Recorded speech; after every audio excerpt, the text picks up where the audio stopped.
عشان حلوان كل الفرق الموسيقيه. هي الاستاذ ابراهيم سراد، الاستاذ صداوي صادق، الاستاذ رجب هنداوي. هي عشان محمود حنفي النحاس، زياد واحمد، سمير الفلاح ابو رضا، ابراهيم سراد ورجب هنداوي ورضا عبد وسمير الصاوي، كل فرقتنا الشاطره. هي غالي عشان حاج ابراهيم عصار، حاج خلف البنداري، استاذ هاني البطراوي، باشمهندس باسم، استاذ ياسر، كل كتاب الكلمه الحلوه.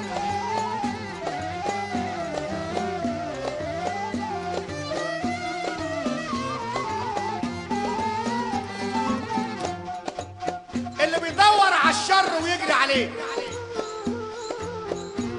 بيعيش نصاب، والنصب بيجري عليه، وبكره هيكره الحلال ما هو اصله ما خدش عليه.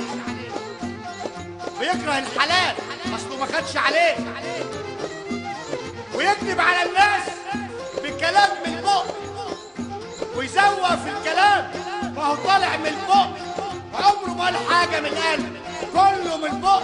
ده اصله فنجري بق ومراته بتجري عليه.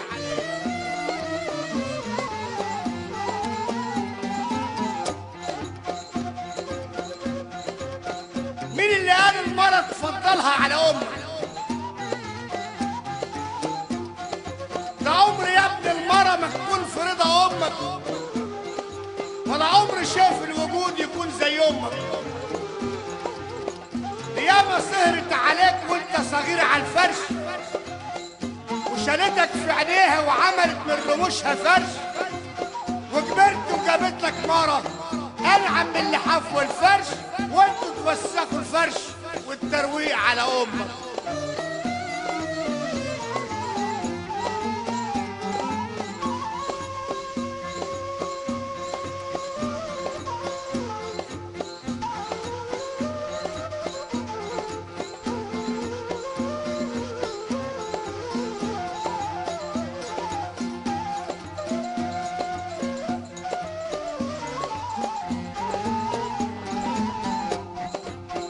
يا عويل بطل غلط واحكم بقى مراتك، وكفايه كلام على الناس، وبص لمراتك، وقبل ما تحاسب الناس حاسب بقى مراتك.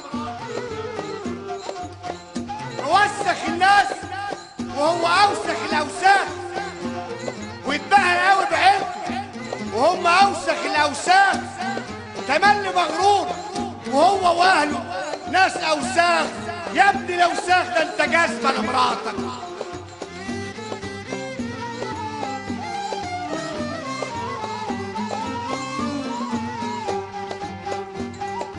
عبيط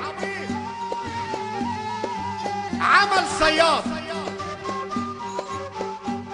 رمى شبكه في قلب البحر،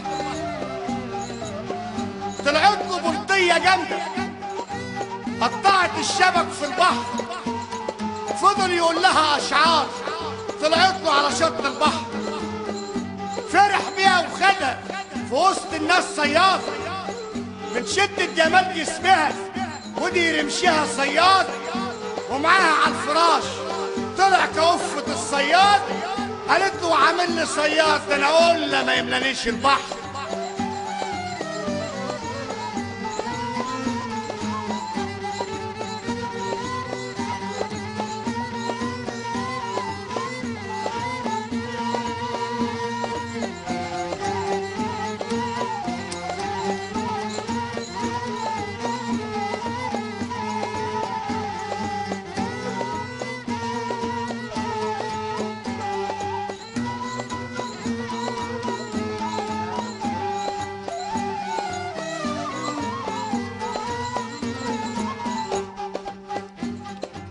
أصعب جراح الزمن غدر المرة يا ابني،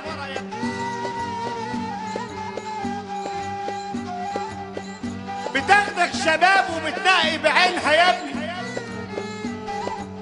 ولما يروح الشباب تدوس عليك يا ابني.